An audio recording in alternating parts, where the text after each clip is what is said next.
If you like to listen to ska, then you better tune in. We got all the rancid you could want, so give us a spin. Laughing and potting, telling stories that may be true. Secret to our process is never knowing when we're through. Black mics, white comps, dark thoughts, checkered past. Yeah, it's time for Heptember.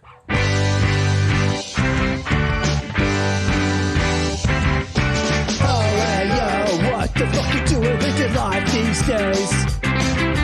Oh, well, yo, what the fuck you doing with yourself? Oh, well, yo, what the fuck you doing with your life these days? Oh, well, yo, what the fuck you doing with yourself?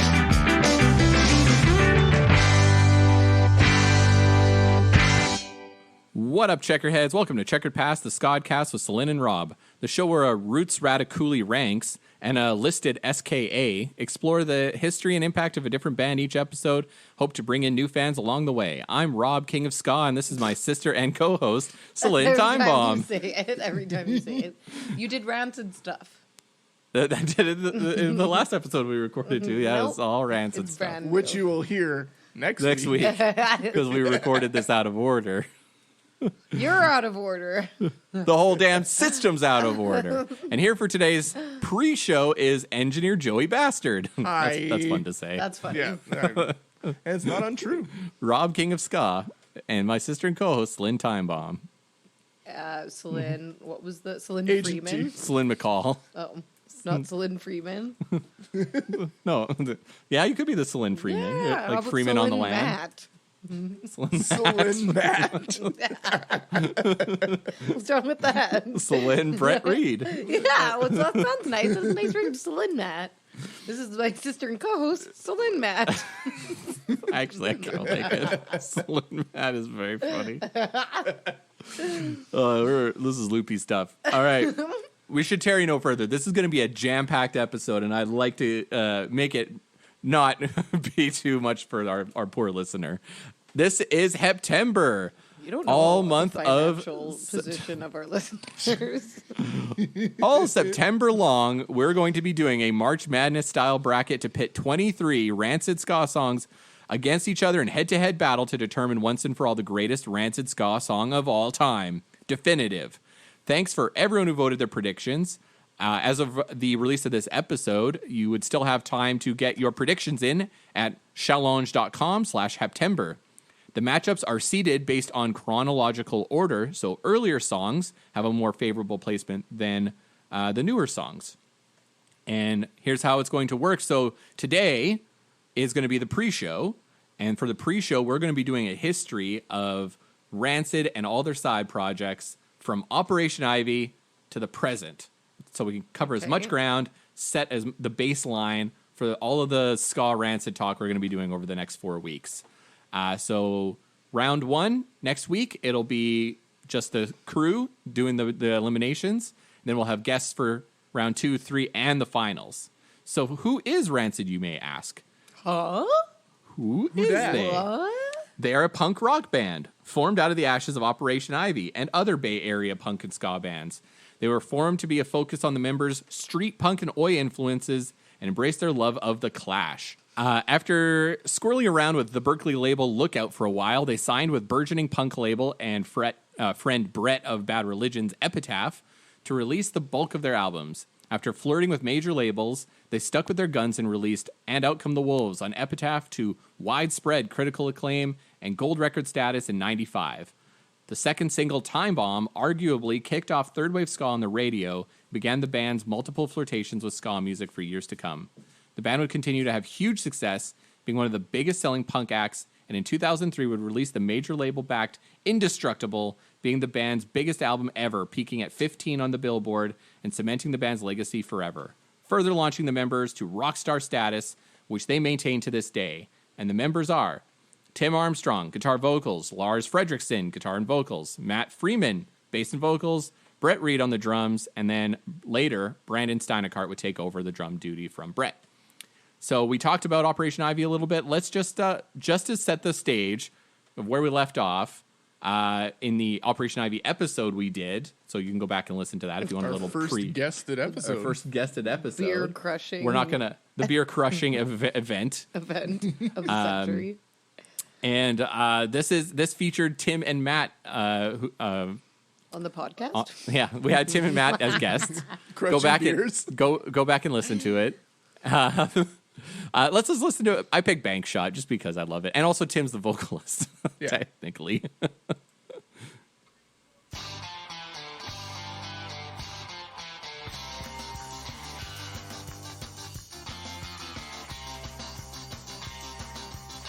It's still a great song. Oh, yeah. I love this song. Bank Shot. Oh, listen to Tim and his great vocals. Yeah.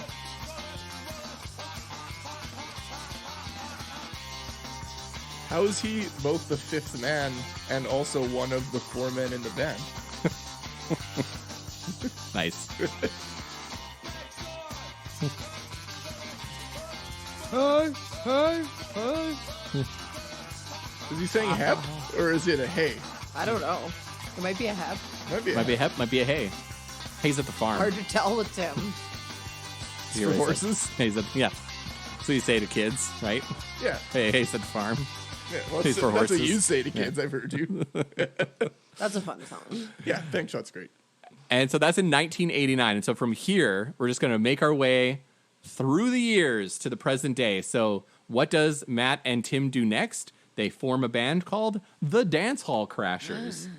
It was supposed to be just a side project to make old school ska, to do like first wave, like traditional ska.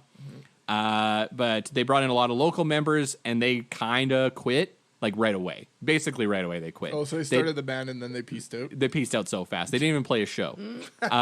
They wrote 3 songs. But so if you actually go on the Dancehall Crashers' old record or their first album that they had on Moon, Tim Armstrong and Matt Freeman still have writing credits on their songs. So, Neat. Hey, why don't we play one of those songs? This is a Tim Armstrong penned song called DHC by the Dancehall Crashers.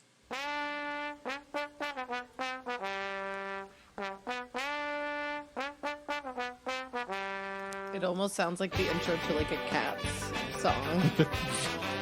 It honestly sounds Cats-like. I can't tell if it's Mr. Mistopheles. Yeah, it's Mr. Mistopheles.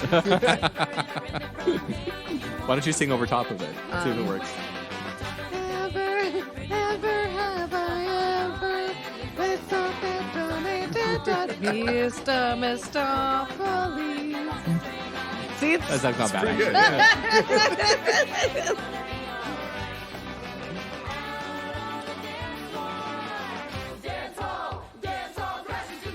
it's fun. We all like Gotta that. love when a band sings a song with their own band name in it. What's the Dance Hall Crasher lady doing? The two of them? She just, one of them just put out a song Yeah. with, who was that now? That's why I'm thinking of it. It There's was two literally of them. just on Twitter. I just Yeah. saw it. Oh, Mike Park. Oh, Yes. yeah. On that it was in the Wavebreaker Discord, 2. too. Ah, Yeah. yes. One that's of fun. one of the Crashers. Yeah, they're not very old school sounding. But they went on to do their own thing. If you haven't heard the They're Dancehall riding the Crashers third before, wave pretty hard. yeah, but they're like Lockjaw. The album is like perfect. It's like the most perfect. Mark Hoppus loved them so much he dropped their name in a song. It's true. He What did like was them. the context? What song?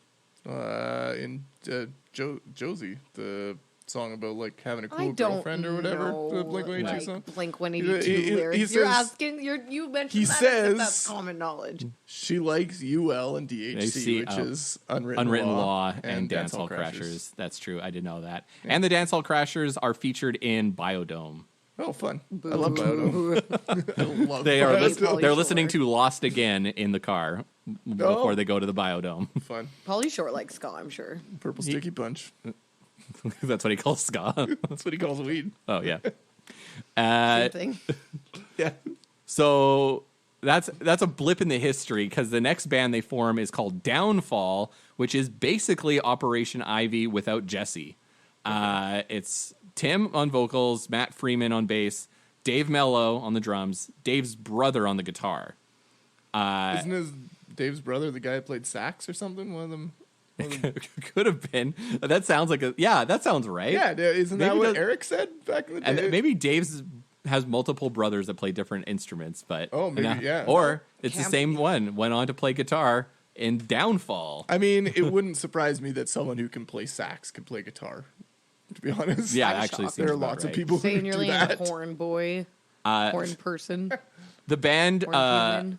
this band Downfall broke up in '94 without ever releasing a full length. They actually had one put together, but they ditched it because in the end, Rancid became kind of the bigger deal, and so they didn't. They thought Downfall they'll put aside. There were a bunch of singles released, and then apparently it was supposed to come out on Lookout.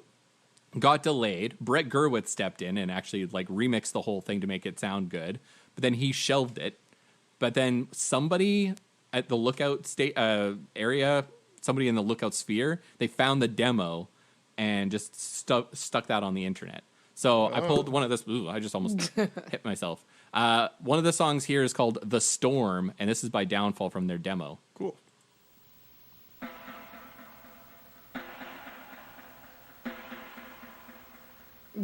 No rush. Sounds like a demo. It's a demo. Yeah, That's a demo. I didn't say all of this is going to be the best produced thing you've ever heard. You said that. I shouldn't have opened with that. You can tell they're ripping hard, but Oh, this sounds it like it'd be a sound- great song. Yeah, it sounds like exactly right in between Op Ivy and Rancid. Yeah. this sounds kind of sweet, even though Yeah. it sounds like shit. Yeah. Like, it actually is a good song.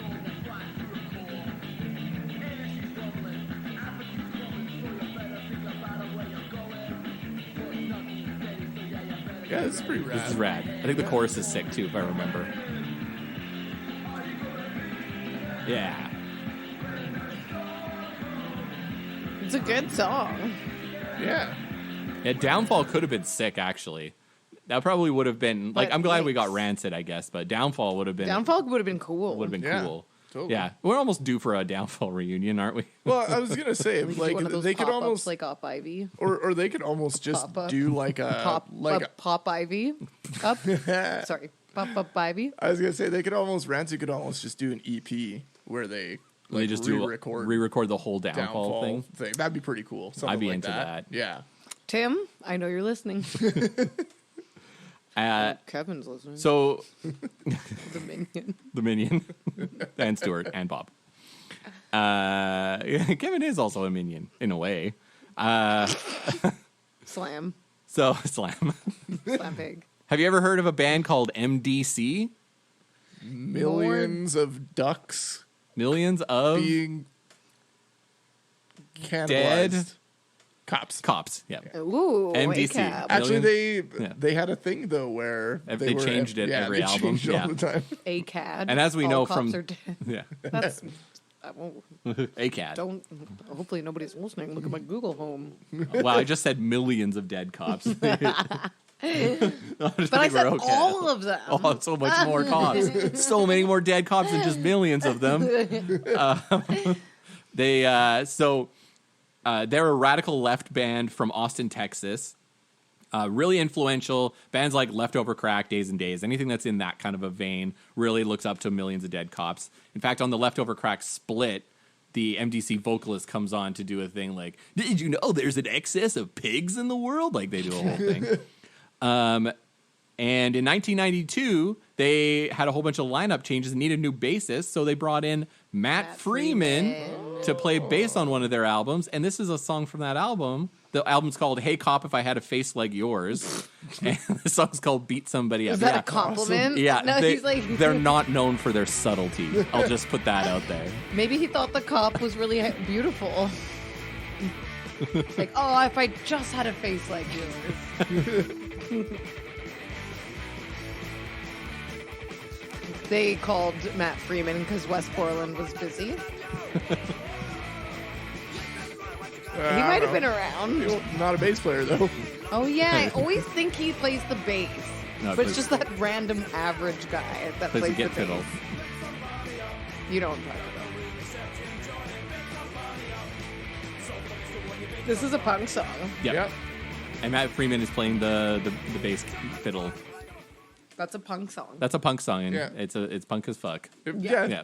Good song. I mean, I don't feel like he was really flexing his Yeah, that didn't muscles. That's just like I had, and I may have talked about this on the podcast before, but I used to have this thing about, so Patti Smith reissued that her debut at one point, brought on a whole bunch of like crazy guest musicians to re-record a bunch of songs, and Flea was on it. Mm-hmm. Some guy at my work when I was at HMV was so excited, and he's like, "Oh, Flea is playing on this Patti Smith song," and I listened to it, and I'm like, "So?" And he's like, well, it's Flea, and it's awesome, and he's playing with Patti Smith, like, paying homage to his influences. And I'm like, yeah, but it could literally be anybody, because this has the least exciting straight bass line. Yeah, least exciting bass line on the planet. Like, I don't care that it's Flea. Yeah, but it's Flea. And he's like, oh, you want him to like slap the bass all over the place? I'm like, yeah, because he's Flea. That's like what I want when you tell me Flea's in a song. I don't want him to just sit there and play like 8 notes. Like, come on, So why man. is Matt Freeman such a wily bass player? I think just because he's very good. Yeah, because I feel like his bass playing is very noted and noticeable. He and says that it's his really teacher. Who's his teacher? I don't know. He just said he had a really great God? bass teacher who was like kind of tough on him. A lot of tough love from his bass teacher. Okay, because he's like a crazy bass player. I don't really notice wild. bass playing in general, and like that his bass playing is bananas. He's up there. When I saw Rancid play for the first time at like a Warped Tour or whatever, he'd like, goes to the front of the stage for the Maximum Murder solo or whatever, and he they quadruple the length of the solo, and he just gives her, and he like doesn't even look like he's working, and it's like live speed, so it's faster than record speed, and he's just fucking soloing. It's incredible. I can't play 4 bars of that fucking solo without like cramping my goddamn hand up, like, and then he's just like whatever, like, his fingers are just going. Yeah, totally effortless. And he plays with a pick, and he's just like everything's like a blur. Yeah. What Wild. Is it mostly Tim for songwriting? Tim and Lars. And Yeah, Tim and Lars They're are both pretty 50-50, Yeah. I would They're pretty say. 50-50? Yeah. Do you think they ever had tension? Maybe. I mean, maybe, but also like this whole episode is about their various side projects, right? So I Yeah. feel like if they were ever in a situation where they were like didn't really want to write with one another, Lars would just go off and write a Bastards record, or Tim would go off and do a They Tim had enough Time other Bomb things thing. going on that it didn't Yeah. all have to be in one band, And I and think- maybe that's why they stayed together. I think so, and I Yeah. think as we get into it, we'll see Yeah. how their paths have diverged. Anyways, just curious. I have a few Rancid songs I queued up like that are just like punk Rancid songs, so we kind of know what they're all about at this time. So the first one I have is from their album Let's Go. So Rancid, we'll just say, was formed in '91 while Downfall was still a band, because Matt had convinced him he needed another band because he was recovering from alcoholism. So we just needed something to do other than drink. Yeah, exactly. Okay, and so yeah. they put out a self-titled album that got a pretty good following. They needed a second guitarist, so they asked Lars Fredriksson of the UK, who was touring with UK Subs at the time. He said no, so they asked Billy Joe Armstrong, who said yes, and wrote a song with them. Yep. And then said, wait a second, Green Day is about to be the biggest band in the whole world, so I'm not going to be your guitar player. They went back to Lars, and Lars finally said yes. So that's what happened during Let's Go. It was released the It would have same been year. too confusing to have two different Armstrongs Save in the that. same band. There's in '94, We're not or at brothers. We're not cousins. in '94, married. Let's Go was released at the same year as Smash by Offspring, Stranger Than Fiction, and Dookie. '94 Wow. was quite the year. Yeah. And this is a song that the co-wrote, the Billy Joe penned radio. So there's enough radios. There's It's a bunch a of radio. radios. A bunch of Fucking radios. Rippers. Great song. Anyway, from my, let's say, second favorite Rancid album, Let's Go. This is probably like one of the songs that like really got me into Rancid. I love this. Super whole catchy. record. Yeah. Like, oh, there That you go. bass, man. Just the energy, just going. So good. And also the NoFX version is very good as well. From the Split. Yeah. That Split's great. Turn it up fucking loud.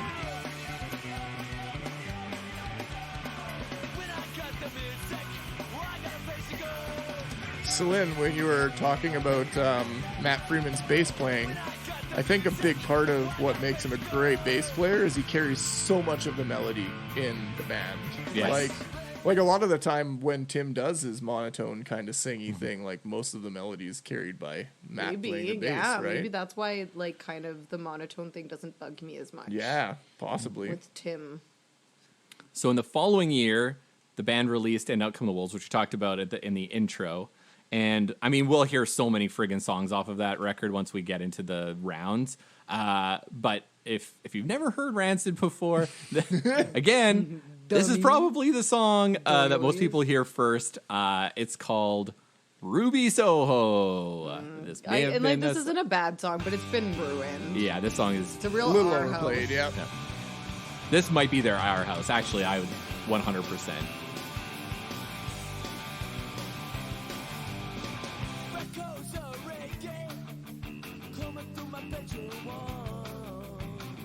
Fucking good song though. Like, yeah, I agree, overplayed just personally because of my life and Yeah. people who listen to Rancid, but like, goddamn, this is a good song.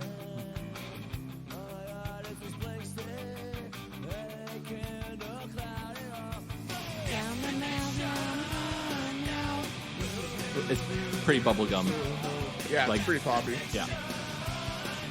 The biggest difference between Out Come the Wolves and Let's Go is that sense of pop. Yeah, For sure. Biggest difference. Yeah. And then we're going to get into the year 2000 when we were skipping Life Won't Wait. I don't usually I wouldn't skip Life Won't Wait, but it's mostly reggae and ska. And we'll talk the shit out of Life Won't Wait songs. But in 2000, they issued Rancid 2000, which Or is Rancid 5. or Black whatever. or the Black Album, whatever you want to call it. Scully Boy album. Why does it have so many names? Entirely punk it's because it doesn't have a self-titled, name. but it's their second self-titled. Yeah. Oh. It's an entirely hardcore punk album. If you ask any quote unquote real punks, this is the only punk album that Rancid did, or Right. the only one they listened to. It is very good. They're Yeah, not it's wrong. It's It is like incredible. 20,000 tracks, and every goddamn one of them rips. It's so good. And this is I really could have just thrown a dart at the album, and you would get kind of a good idea. So I picked Disgruntled. Did you edit it at all, or Yes. is it just the whole song? I can't remember if I edited it because it's I think a minute and a Pretty half. short, yeah. Oh, I put here they rip like thunder.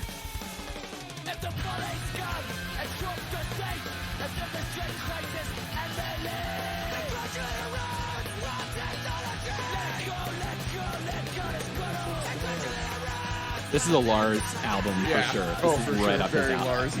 Yeah. So fast. This is street punk. Yeah. Like, This is like more hardcore, I would say. than hardcore. street, Like, Hardcore. for sure. almost crusty. A little Yeah. crusty. This is like Yeah. almost crusty punk.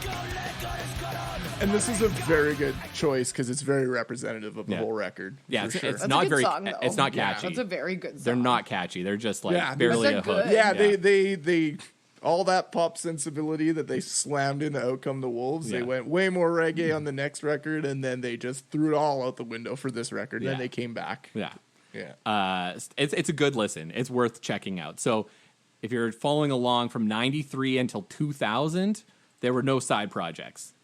So this was a purely Rancid affair in the late 90s. And why not? They were just blowing up like crazy. Yeah, And and I they had were never killing seen it. anything like it. Yeah. But that changes around 2001 when the first the first side project breaks through, and the first person to do that is Lars Fredriksson, who slapped together a band called the Bastards. That's just some people he knows because he knows people.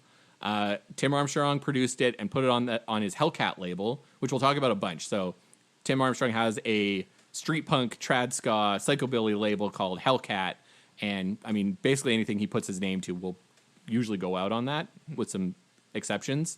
But this is basically Lars kind of really honing in on his oi street punk stuff. And so from the debut, this is Army of Zombies. The first Bastards record is good. I think it's still Yeah, good. I like the first I listened Bastards to record a lot. the second one. Not up to speed, but this is pretty good.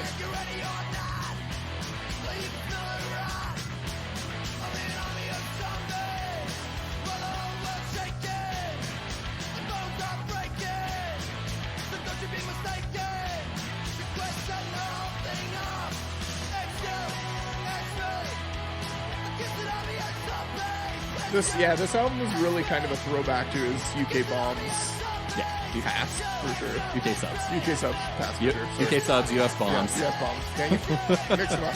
But yeah, it's similar in sound, for sure. Subhumans UK, Subhumans Canada. Yeah. So many. All that stuff. Very That ain't bad very either. skateboardy. Yeah, it's worth the skateboard. Yeah, it's...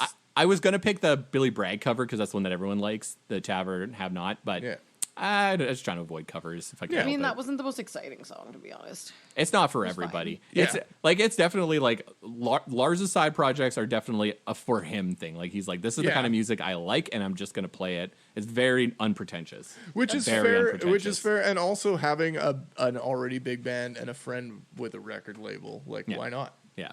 He definitely had less rock star aspirations, but he was cool to like ride it Yes. and use it for like good, I guess. Yeah. So there's a band called The Used who broke into the mainstream with their 2002 debut that hit the screamo wave like a surfer in Bondi Beach. With Burt McCracken at the helm, they popped out several high-profile singles, headline tours, plum spots on the Warped Tour. This album was produced by podcast frenemy Feldy. It had a huge widescreen. I really went for it when I wrote this. It had a huge widescreen appeal and made it palatable to the mainstream audience, even with all the screams. Oh, and drummer Brendan Steinkart would eventually join Rancid. So this is the single, Taste of Ink. This is a pretty decent song. So I just want to really put a pin in the day, right? Because 2002, Lars Fredriksson was doing his thing, and Rancid 2000 had just come out. This is what their future drummer was doing at the same time. Kind of interesting to know, right? This is what was on the radio in this time, for sure. I didn't mind the Remember Used. the song? Pretty decent band. Yeah, I know this song. Yeah. Yeah. Box full of I sharp didn't know objects. this had anything to do with Rancid. Yeah, the drummer. And, like, I remember the song coming out.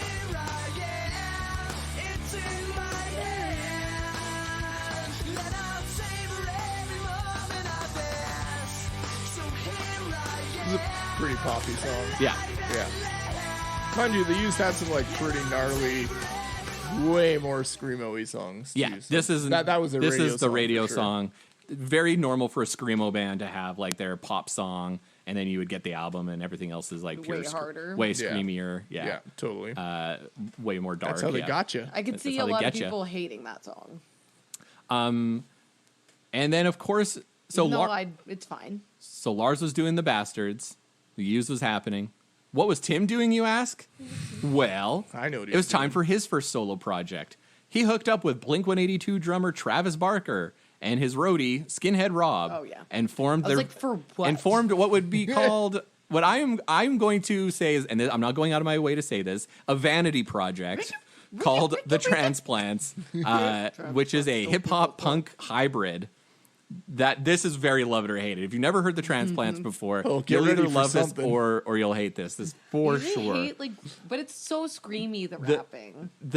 This had the craziest group of guest spots, including Brody Dahl, of course, Yeah. at the time that makes sense. Vic Ruggiero, Davey Havoc, Funk Dubious. Yeah. So it is wild. So let's listen to Diamonds and Guns. This was the single, and I remember being This just is like a sweet song. blown away when this came out on the radio. Car commercials, left, right, and center. Car commercials. It's a vibe. It's a fucking vibe. Yeah, I'm it's- sorry. Oh, Viper Slap. Viper Slap. Drink up.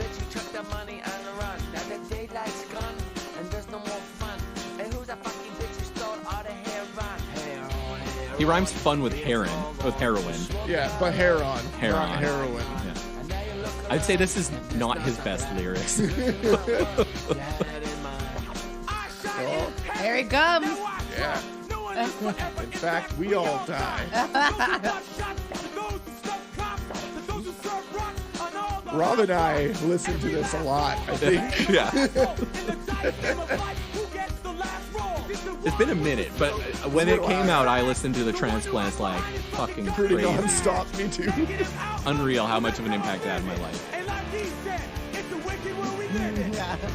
Just so mad. Wicked world we live in. Anyway, that's the Transplants. As I had mentioned to Joey, we talk about this on the next fucking episode. sick song. I'm sorry. I think that's a great song. Yeah. This is Travis Barker's first foray into hip hop. His best foray into- Yeah, that's wild. And he would go on to session drum and produce like hip hop records. That'd be his whole deal. For kind of like, still is. Still is to this day. has, it's just one of those days energy on the song. Like he has very 14-year-old boy just like everything's fucked and everything sucks. Skinhead Fred. Yeah. It's just one of those days. The anyway. world we live in. It's a wicked, as he said, it's a wicked world we live in. Woo woo, that's fun. That's a great song. Woo, that hook is unreal. It's a gooder. So in 2003, a little album came out called Indestructible. So this is what Rancid was doing. So we had the Bastards, we had the Used, Transplants, Indestructible. I would say this is probably the biggest 12 months of these people's career in terms of how much wild. in fact, how much output they had. They were this is them at the height of their powers, I would say. They hit the big time with this. They signed a distribution deal with Warner, put the album out through Hellcat technically. So it was technically out on Hellcat, but distributed by Warner. Yeah, but which was much to people's chagrin. Yeah. It's produced curious, by though, Bread. because you. Yeah. I didn't know exactly what the deal Yeah. was, but you kept saying that it was kind of major label backed. But I was like, I don't ever remember them being on technically on a major label. Brett That Gurewitz makes produced. sense. It's on Hellcat, Yeah. but it got a widespread distribution. Right. It's probably the best compromise they could come up with, considering they've been courted by major labels the whole time. Right? Yeah, for Skinhead 6-10 Rob must be years. so tired after a performance. Because you know how there's techniques for a metal screaming. There's no technique for just screaming tight at the- diaphragm the just entire time. Yeah. He's just yelling. It's a wicked world we live in. So Rancid wrote a bunch of songs with a pop audience in mind, noting the trends of punk at the time, and several about Tim's headline smearing divorce with Brody. It was an absolutely calculated move and a smash hit one at that, making it their best-selling charting album of all time. Fun side note, and I think this is worth noting, Rancid used their success to headline tours with their label mates and signed bands. So this is their biggest album. They toured with F-, Tiger Army, and Roger Murray and the Disasters. Hell yeah, they did. Yeah, that's sick. They actually That's elevated what a huge band should do. is elevate Yes. the bands that they want to support. 100%. F-. That's a crack rock steady adjacent group. F- Brought them was along with them. not a radio friendly Yeah, band. that's wild. So awesome. I think that's great. Yeah. So this is the big single. This is the Rancid's biggest single, if not Ruby Soho. This is the biggest one. Fall Back Down. What pop star covered this song? Do you remember? No. Fall Back. I'm curious what they thought of this song after they made it. Probably thought this is awesome. We're gonna make $1 million. Yeah, I actually think this is exactly what they thought.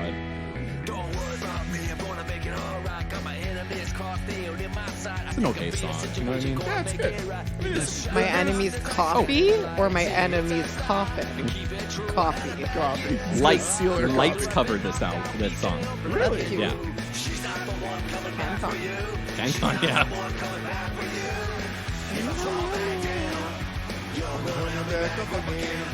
Oh, Brody got the money. Apparently. Good. When you get groomed, you should get. Yeah. I can agree with that.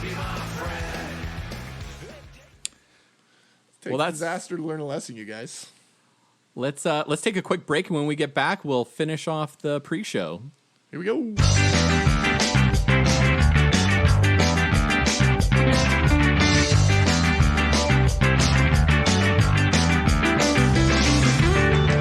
Welcome back to Checkered Past. Celine, Rob, and Joey here. We're doing the Heptember Rancid pre-show where we're going through all of Rancid side projects and whatever dalliances they're up to during the time. We just went through the Indestructible album, and so we went from pre-Rancid's the biggest band in the world to post-Rancid's the biggest band in the world. And trust me, we're going to prove it with this next one. So the Transplants and Indestructible gave Tim Armstrong an immense amount of mainstream clout, which he expertly, and clout, and he expertly leveraged it to get a pop producer job with an established pop star. Ooh. Taking a B-side from Rancid, he tooled it into a pop song that hit number 2 in Canada and earned the pop star and Tim a Grammy Award. Sky Sweet Lamb? Let's play it. This is the song. Honestly, she came into Mars and Venus. I told this she's beautiful in person. Oh, this isn't Sky Sweet Lamb. What is this?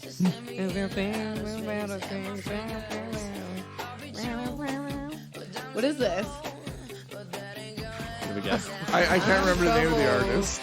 I'm trouble now. Oh, is this I'm trouble now. It's exclamation mark. Thinks. Trouble.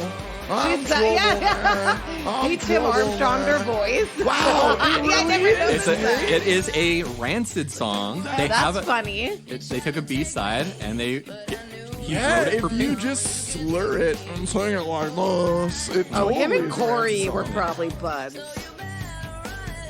I mean, maybe. Little organ in the back too. Yeah. Yeah, this That's could have funny. been on Indestructible. Yeah, that's wild. Wow, that's Yeah. crazy, actually. I never noticed that ever on this. And it would go on, and he, of course, would produce Sky Sweetnam, Fifi Dobson. Why don't you have... That song's good. The Sky Sweet Lamb, like the Super Ska one. The one with him? Oh, so in 2007, it was the 10-year anniversary of the Summer of Ska. It was a great year of ska comebacks, and Tim was no exception. Oh, And he hooked up with Hellcat Trad Ska Heartthrobs, the Agrolites, to completely back Oh, yeah, him he did. I love on the a Agrolites. strictly boss reggae, roots as fuck album called A Poet's Life. The single, Into Action, featured another of Tim's This pop is a collaborators, Canada's tune. Sky Sweetnam on vocals. So good. I can't even with how good. Yeah. It has no right to be as good as it is. A Poet's Life is so good. Like, Tim Armstrong's solo album is is unreal very good. Yeah. Also because the Agrolites are great. But every song is just, like, perfect. Yeah, I also Agrolites just are a like- band where anything they touch is perfect. I think for me. Tim's vocals Yeah. with the like high Yeah, instead of sounds doing that so low. good. Yeah. The high and the low.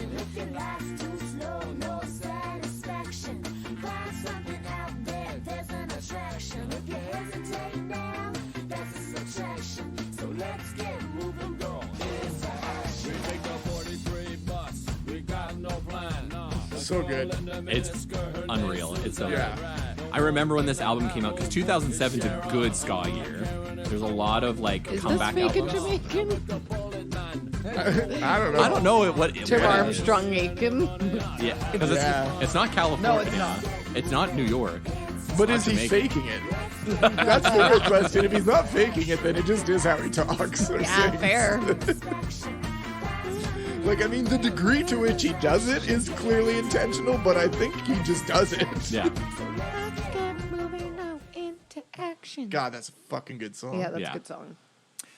But yeah, I was just saying, like, there's a lot of comeback albums this year, but when my band was around, like, we said this was the best ska album. We were like, we couldn't believe how good the year is. We were like, well, Tim Armstrong solo, best album of the year. It was untouchable when it came out to us. Yeah, I don't know if I still believe that. I'd have to go and look what came out that year, but at the time, it was mind blowing. We couldn't Yeah. believe it. Yeah, and it's like a hit after hit record. Like, there's very few skips on it. And Rancid for us at the time was like a pop band, right? Right, We were just yeah. like, well, Indestructible came out, Rancid's a bunch of pop stars, like, and then Tim Armstrong comes and blows our friggin' minds away, and we're like, all right. All right, he's kind of ska, I guess. All right, he's ska. He's a ska guy. I guess we forgot for a second he's a ska guy. At Tim Armstrong, do you like ska? Yeah. Nah. At Matt Freeman, what are you doing at this time? Well, funny you should ask. Matt Freeman in the early 2000s formed his own side project. at the same time that the Transplants and the Bastards were happening, he wasn't quiet. He was doing his own thing. He just didn't really put out much material. It was called the Devil's Brigade, and it was a love letter to rockabilly. Yeah. It was first just really backed by Rancid, but then eventually he would get his own lineup, and in 2010 they put out an album. They would still bring back some of his old Rancid fellows for a little folk song called Bridge of Gold. It was a pretty like skinheady rockabilly band though. Yeah. This is like the Joeyest song I've ever heard. Yeah, right. Yeah, this is right up my alley, my Tin Pan alley. This is Matt singing. I see why they didn't I let him actually sing. kind of like Matt singing, to be honest. Like, his songs on Rancid 2000 are good, but this is not my jam. He's playing a silly Billy bass. I know he is.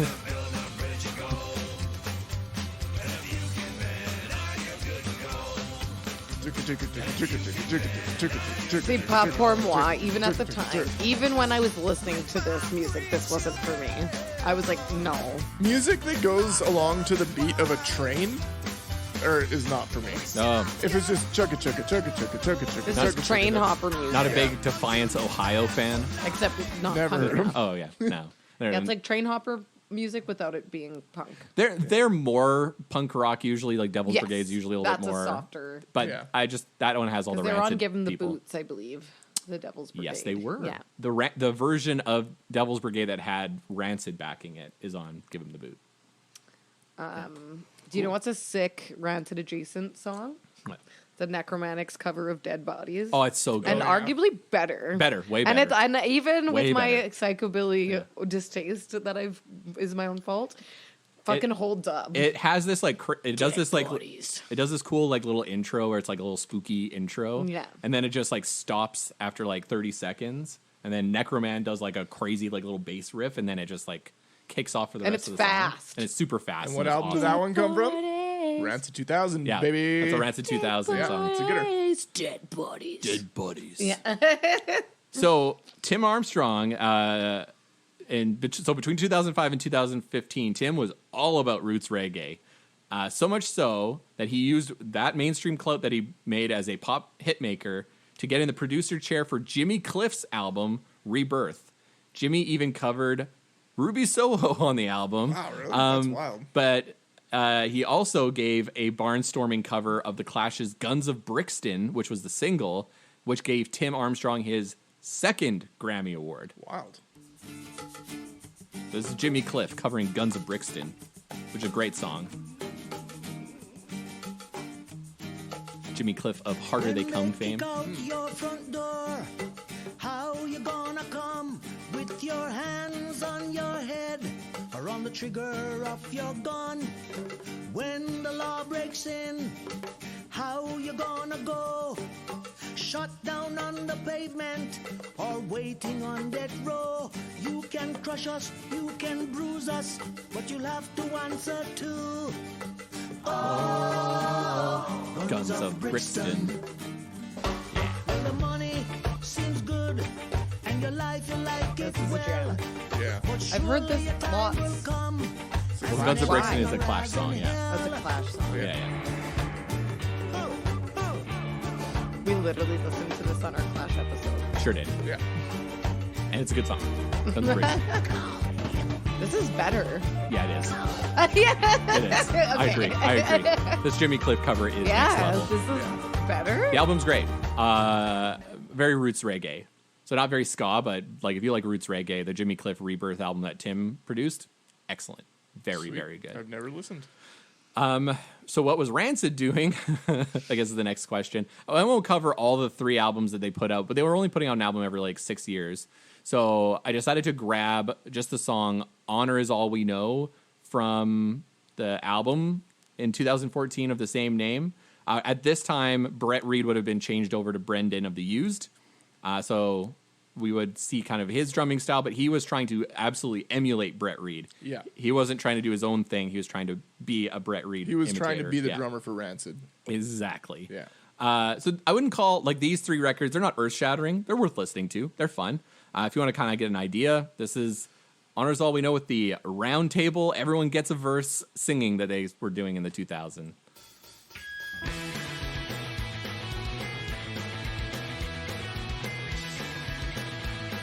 So diplomatic. Yeah. We're all buddies, kind of a thing. Everyone gets a chance to sing. Bass just giving it, man. It's always a fun part of listening to a Rancid song. Hold your head up high. When the hard times come, we have the strength to defy. Believe in yourself. Let the owl leave the ball. These lyrics. I must say. Yeah. Yeah, he does do that. Yeah. Like a little Kermit the Frog. Yeah. Honor is all we know. I don't know if I put it in Matt's verse because it is great. Yes. Yes. I did it. He is doing it. His voice is wild. It's like so abrasive. Wild. You just like immediately have a Muppet. Wait.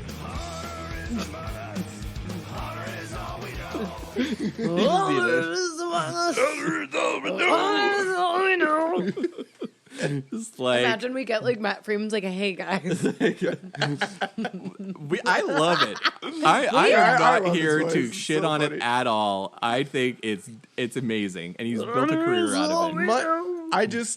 His voice is It's rocks, jarring. It rocks so hard, but it's again like one of like Danzig. I love Danzig, but I can't not make fun of Danzig when I'm listening to Danzig. It's just All I do is make fun of Danzig. yeah, but he rocks. But it's good. You know? There's from Mars, and we don't care. So the Bastards broke up, and Lars after that would go on to back just a bunch of Oi bands in the 2010s. So one of those was called the Old Firm Casuals, and he also was in a band called Oxley's Midnight Runners. So I thought, let's check out Oi Lars Fredriksson and see what that's all about. This song's called Perry Boys, because Oi. Because oi. Because hey, from across the pond. Oi. And Fred Perry shirts. Oi.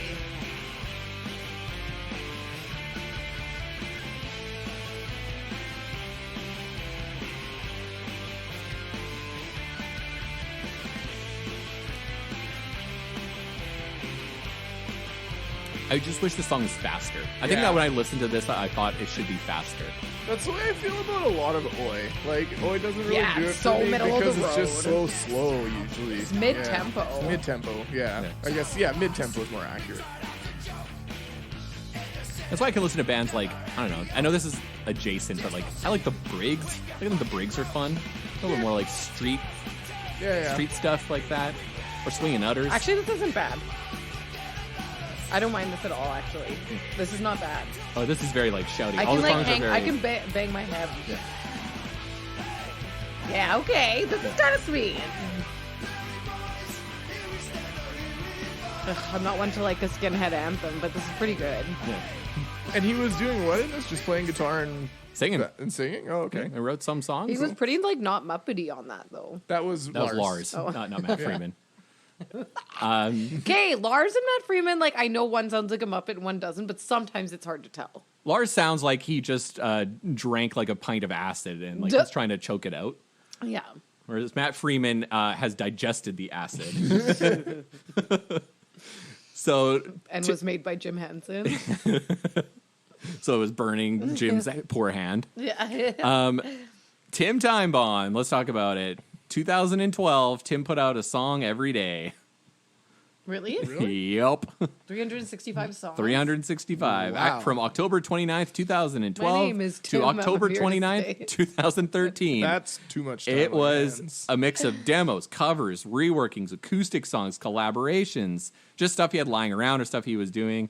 The one that it has the most streams, and this is a rework of an old just like song that he has. It's called She's Drunk All the Time. This will give you kind of an idea of what he was doing. So some of the songs are like punky, some of the songs are like acoustic like this, some of them are ska, some of them are just like him and another person and mixed Melodica? results. Melodica Gang Rise Up. Oh no. Harmonica. No, it's like a fiddle. Harmonica. Is it harmonica? No. No, that's maybe a it's melodica. I thought it was a harmonica. It's a sweet, sweet It's fiddle. sweet fiddle. My girl likes to drink whiskey. My girl likes to drink wine. My girl likes to drink beer or scotch.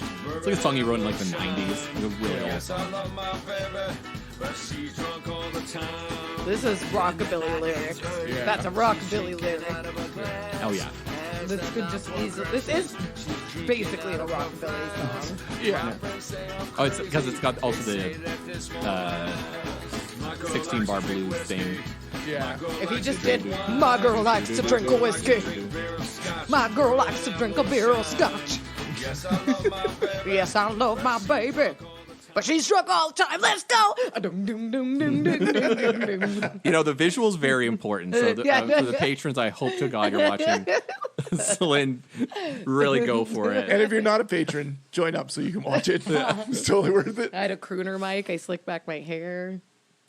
So in 2018, for the Gilman documentary Turn It Around, the most confusing thing in the world happened, and Billy Joe and Tim Armstrong formed a supergroup. Oh no. Let's guess what it's called. So confusing. Armstrong. Yeah. And I'm not even joking.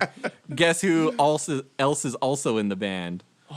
Is there a More drummer? Armstrong. There has Stretch to be. Armstrong? Tim's nephew Ray and Billy out. Joe's son Joey. Just a couple. Because okay. Joey Armstrong's from Swimmers. Oh, I didn't know that. I I didn't know that his kids played music though, because he put out those quarantine songs with Yeah. his kids. Yeah. So the song that they only put out one song so far because it's for this documentary, and it's called "If There Ever Was a Time." And you think maybe this will sound like Green Day meets Rancid, and let's find out. I'm assuming it doesn't. It doesn't.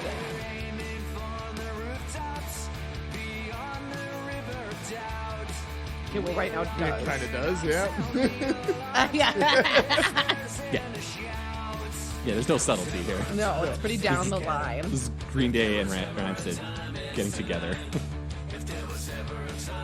But I feel like the Rancid, like the Tim Armstrong of it, does wipe out. Like the Rancid sound is like stronger or something. Like It's like 60, a graph. it's like a and, one's, 60-40 like- or something. Yeah, and Yeah. one's kind of like eating the other one slowly, and it like just kind of rancids the song out. You can hear But the Green sort Day of- sound yeah, trying to but creep hold on. in. What year was this, sorry? 2018. So, like, pretty far into Green Day not really being a punk band anymore. Because I keep trying to look for like no. Yeah, but like by this time they were well on their like arena rock. Oh yeah, journey. this would have been Un Dos Tres. Yeah, like Yeah, that, so yeah. like so far beyond quote unquote punk rock. But even Green American Day. Idiot has a Green Day sound, and that's late. not that I think late. that's middle. Yeah, I'd Is say it? I'd That, say to that's me seems like transition. new, brand new Yeah. Green No, Day. I'd to say that me. was like the transition. They've released like from their punk like album 5, into 6 their albums since then. Yeah, Really? Yeah, yeah, It's pretty and prolific. they've been like kind of more and literally more haven't paid arena attention rocky. since Wasn't their then. most recent album called "The Father of All Motherfuckers"? Like, That's funny. Yeah, something like that. it's got a crazy name. They actually seem like nice people. he seems sad. To be fair, yeah, maybe a little Billy sad. Joe seems sad. Yeah, They seem like good humans. Green though. Day is one of those bands that I like. I don't explicitly shit on them. I just like modern arena rock is not my jam. C'est pas pour moi. So yeah, pour moi. not for me. Like I like their earlier stuff, but once they moi? kind of shifted No. to not Yeah. for me. Pour moi? And Pour also- moi? Also, my experience seeing them was less than ideal. So I saw them and they just played like an hour worth of like new material, and it wasn't for me. And then me and my friend were like, we've had enough of this, and we left. And then like people who were there and told us about it after were like, oh yeah, like 2 songs after that they played like 40 minutes of old music, and I was like, They played Dookie in full. yeah, like, and I was like, I don't even feel bad about leaving. It's And then for fine. the encore, you'll never guess. They played Kerplunk in full. Shit. Then they had a second encore, and they played 69,000 slappy hours or whatever in full. 10:39 smoothed out slappy hours. That's the one. Yeah, I still remember. So there's a band called Stomper 98 out there, and they're from Germany. They are the German version of The Business. They are so skinhead it's not even funny. But they go out of their way because German skinhead. German and skinhead is a rough They go combo. out of their way to Hopefully. be the anti-racist. And they skinhead, should. yeah. Good But on them. it's the most. That's good. If you thought what Lars Fredriksson was doing before was the most oi thing that you've heard, well, he plays guitar for them on an album, and this is a song called I don't know, We're Folgen den Rufen, I guess. I'm not We're very good. fucking then roofing. It's from 2018. We're gonna bang and then we're gonna go put a roof on that house. So I can't believe Lars did all this stuff in the late 2010s that I just never knew. Yeah. He's just like doing cool stuff. Again, like you said though, he seems like the one who's kind of like the stuff that he does is the stuff that he wants to do. So, Very and he's much not that worried about like putting his face on it. I feel like he's happy to just play guitar on something, obviously, which is cool. He's not singing, just for the record. Pronunciation is incredible for a guy from California.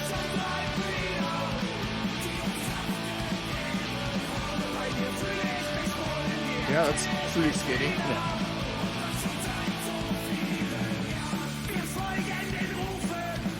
I love it. I think it sounds great. Like, I'll listen to more of this. Like, I'm actually, like, legitimately happy that we're listening to it. Sweet. It sounds good. I love that for you. Je ne l'aime pas ça, c'est pas pour moi. Ah, yeah. Yeah, it's not really my jam either. Good. Solid. Rob's doing- got his Bierstein. Yeah. my Lederhosen Steen. out. I snapped my Lederhosen like the bracers. You took your little green hat on and off. So in 2019, little green hat. I don't know. Don't they have little green hats? Little I think that's a leprechaun. No, I know what you're talking about. You're talking about those like hats they beer wear. people, like beer beer people. What's the beer day? Oktoberfest. You're talking about the little Oktoberfest hat. Yeah. With the Lederhosen. I Beer get you. people. In 2019, Matt Freeman Beer decided day. it was time to stop mucking about with his psychobilly thing, which had been silent since 2010. Decided mucking to about. enter the world of heavy fucking metal. Whoa. And what type of metal do you Girls think he sing. played? Heavy fucking. He definitely played it. He's all into the Motorhead type Yeah. metal. Oh, yeah, that doesn't surprise Speed me. heavy punk That's a mashup pretty type easy thing. through line. And it listen to it, and I think you'll wonder why he didn't think to do this sooner. Okay.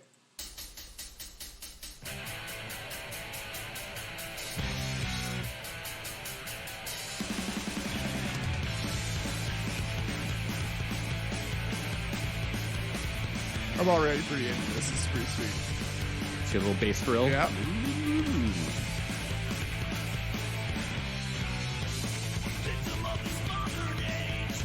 Oh, that's not subtle. Hey, that's a way to Muppet your voice into something Yeah. Right? It, cool. Let me up your Muppet voice. Oh, that does work. yeah. Yeah. Yeah, this fucking rips. This is sweet. Is he basing on this? Yeah, he's Oh, basing yeah. and singing. This is pretty sweet. That's pretty Yeah. cool too, to like sing like Lemmy and play the bass at the same time on Yeah. to that level. Holy shit, He's, that's like, an intense way while he's outperforming- singing. Crazy. It's weird to hear on a Motorhead sounding song the bass shredding instead of the guitar though. Yeah. Instead Yeah. of where it's supposed to be like it's Yeah, yeah. That's pretty Sick. cool. Their full length, their newest full length just came out this year, 2022. I think Oh. it's their first one. Shit, I'll listen to that. Me That's too. Good. I Yeah. can't believe how well it works. Yeah, It works that's so awesome. perfectly. What's that name of that? The band's called Charger. Are they still Charger. doing stuff? They Literally just put out just that released an record. album this year. That's pretty sick. Yeah. So Treble Charger, hey? yeah, Treble Charger. Yeah, 1 in a million. Yeah. Other songs, American Psycho, yeah. Yeah. Other songs. Producing Sum 41 records or whatever he did. He's That's got a the sick- tattoo.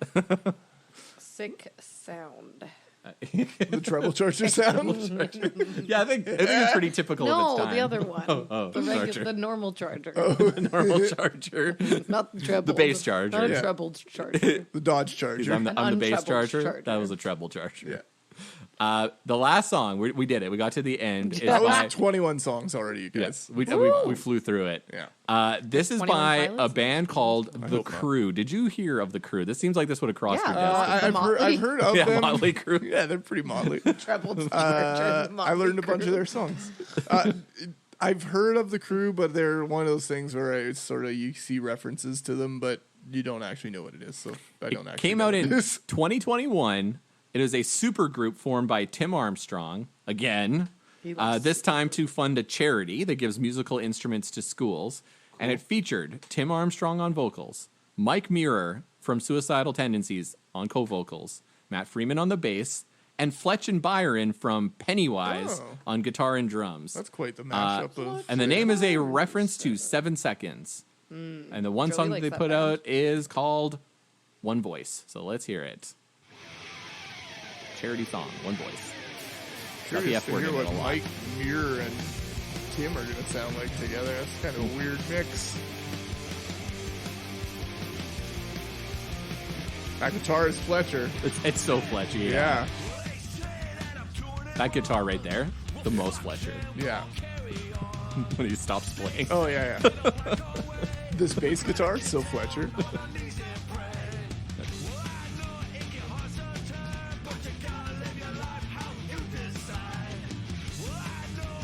Fletcher likes to palm mute. I know about him like a lot. And his tone is super scooped. Very metal.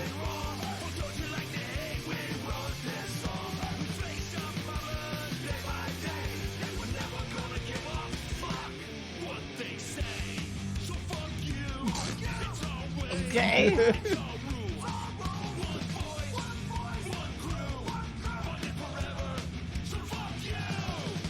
Okay. It's just one of those days.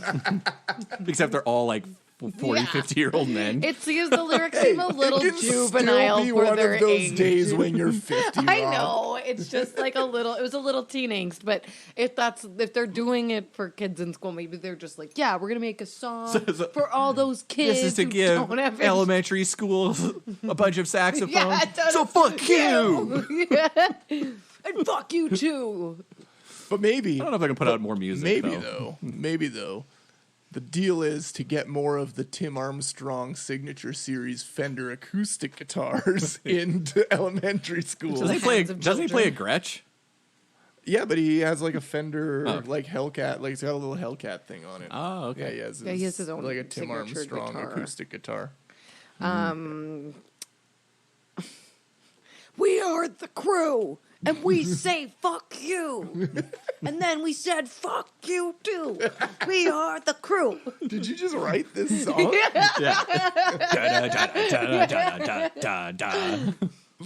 Yeah, I don't know. So Tim has two super groups right now, the Armstrongs and the Crew, and they each only put out one song each. know what? So I don't know, man. I'm fine with calling that last one just a regular group. here too. Yeah, that sounds like a bunch of bros hanging out. Like I don't know if you want to call it. Like, at what point is a super group like a meeting of the minds of like brilliant musicians, or is it just a bunch of like bros? According to hanging? Mike Park, that's never. Yeah, he also said it's not a super group; it's just a group. Yeah, it's just a group. It's just a group. That falls into just the group category. If you Yeah. ask me. Just the crew. Just the Just a crew. Just a crew. We did it. We Also made the it through. crew. How's it spelt? CREW. Not that interesting. Love that video game Do you? on Xbox. Yeah. I don't know. Open- All I was Open world, I online. don't actually know. Yeah, something like that. I just remember seeing it like on I don't know Game Pass or some bullshit. We're up to 2022, and we did it. We did all the side We projects. listened to 22 songs. I did the best I could. 22 songs for 2022. I did We the best I could to come up with as much. I try to be as broad as possible, come up with a bunch of stuff. I did enjoy Stomper 98, and I really enjoyed Charger. That's Yeah, probably the one I'll Charger go back was to fun. listen to. And I feel like I got to re-listen to Into Action, or Poet's Life. Poet's Life. Get moving into So action. some good So good. stuff. So good. So thanks for listening to Checkered Past. Hit us up on Instagram, Twitter, YouTube, and TikTok at Checkered Past Pod, or send us an email, checkeredpastpod@gmail.com. To support the pod and get bonus content, including a full-length and unedited video of this episode, sign up for our Checkerhead Patreon at patreon.com/checkeredpast. We also have merch available at checkeredpast.ca. This episode is engineered by Joey, and edited to be determined. To follow along with the bracket, head over to challonge.com, CHALLONGE.com/Heptember, that's September with an H, to see how the matchups are progressing. Next week, we will have Heptember in full swing with our first round of eliminations featuring us, the CPSC crew. So until next time, I'm Rob. Would you say we are the crew? Yep. Celine. So Celine, Matt. Joey Bastard. In the moral words of Rancid, back to Olympia.